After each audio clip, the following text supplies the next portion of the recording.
ಹೋಗ.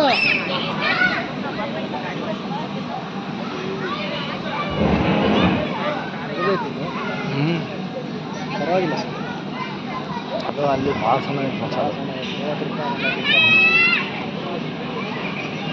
ಅದು freedom park ಎಷ್ಟು 50 ರೂಪಾಯಿ ಇಲ್ಲ 30. ಫಸ್ಟಿಗೆ 10 ರೂಪಾಯಿ 20 ರೂಪಾಯಿ ಇತ್ತು, ಆಮೇಲೆ 30 ಮಾಡೋದು.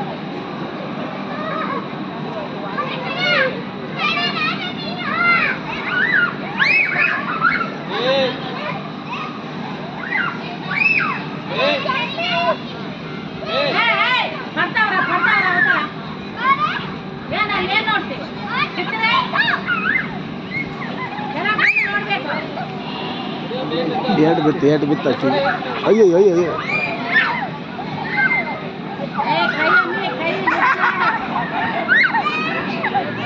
ಈ ಕಡೆಗೆ ಹೋಗ. ಇದೇನು ಗಾಳಿ ಇದಿಲ್ಲ, ಕಡಿಮೆ ಐತೆ. ಶ್ರೀಕ್ಷಾ ಈ ಸೈಡ್ ಹೋಗಿ, ಈ ಕಡೆ ಬಾ. ಏಯ್ ಈ ಕಡೆಗೆ ಹೋಗ.